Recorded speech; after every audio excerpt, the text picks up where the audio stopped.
Dr. Al-Hadid and Dr. Baldwin.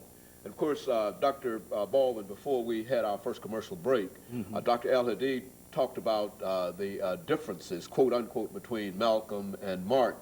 And I think he also indicated that there were more similarities between the two than differences, and that we've often heightened those differences. And let's have you talk about those similarities. Okay, I'd like to pick up where he left off.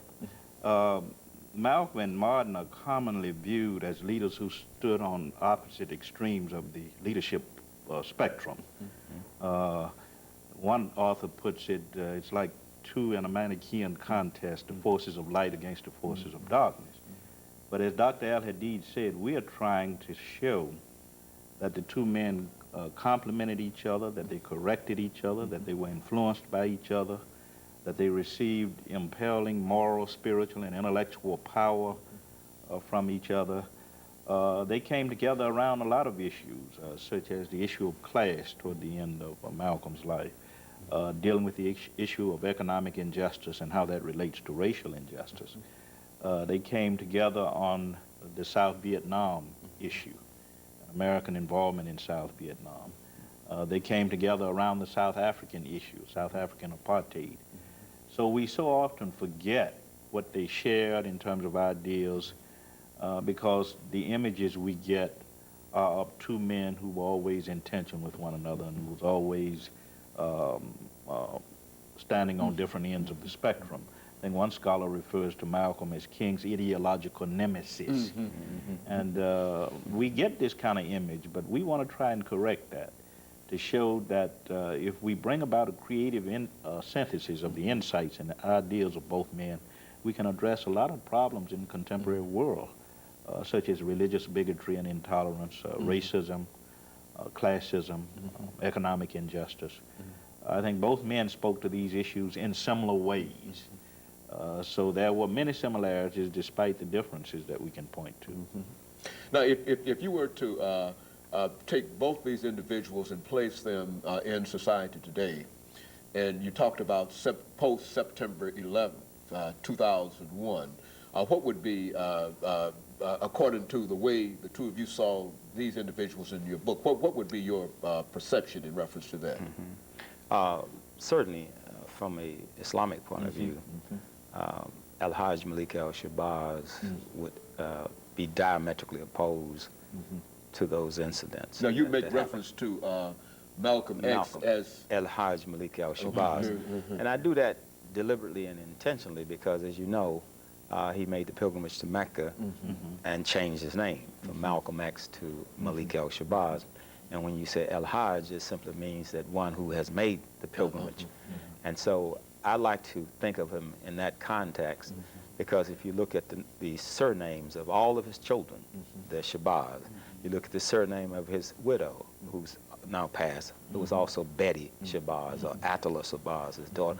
So, it's, you know, I'm trying to eliminate that contradiction. Now, he can't be Malcolm X and his children and Shabazz and his wife is Shabazz and his passport says Shabazz, so it was Al-Hajj Malik al-Shabazz. And so part of my contribution in the book was to present him as a Sunni Muslim and not a Nation of Islam Muslim. I mean, that was a stage in his life for about 18 years or so. But after he left the Nation of Islam, that's the point at which he gained universal consciousness. That's the point at which he started concerning himself with humanitarian issues, which brought him a lot closer to Dr. King. It was his ideology in the Nation of Islam that alienated him from Dr. King. And so as he became more humanitarian and more universal and international, he became closer and closer to Dr. King. Whether people realize it or not, Al-Hajj Malik al-Shabazz was nonviolent. And when he used the term by any means necessary, he was not using it in a Machiavellian sense of letting the ends justify the means. He was just simply saying, we will address a given economic, political, social, or moral situation based on the way it is defined and based on the way it is presented. So whatever level of struggle, or in Islam we say jihad, it requires to overcome that barrier or that opposition, then that's the means that you have to use. But once you overcome it, you have to stop at that point.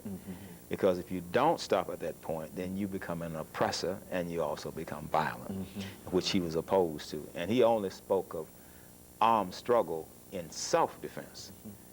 The incident that happened at the World Trade Center and the Pentagon was offense. And a lot of collateral damage was done. A lot of slaughter was done. It has nothing to do with Islam from Al-Hajj Malik al-Sabah's point of view. And if you read the life of the Prophet Muhammad, from 610 to 632, and all the military campaigns that he mounted at Badr and at Uhud and Udaybah and in Medina and Mecca, he always said, you should fight soldiers, not women, not children. Don't kill in the cattle. Don't destroy farms. Soldiers fight soldiers. They don't involve innocent people in their conflict.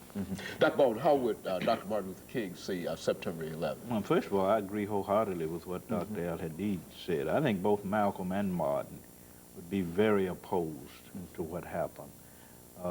As Dr. Al-Hadid said, what happened has nothing to do with Islam.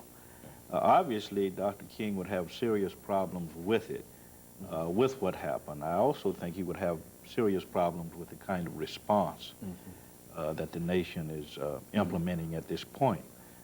Dr. King always said you don't use military means to create community. And he would advocate diplomatic means, perhaps the use of economic sanctions, but you never resort to military means.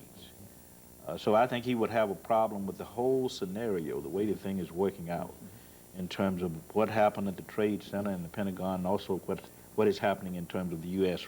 military response to that. And of course, we're getting ready for our second commercial break. And when we come back, since we are dealing with the book, we want the two of you to give us some information relative to the book itself. That is the publication date and how it will be marketed, and some of your expectations in terms of this document. And so when we come back, we'll have about 6 minutes, I believe, to deal with that. And of course, we'll be back with our audience following this short commercial break.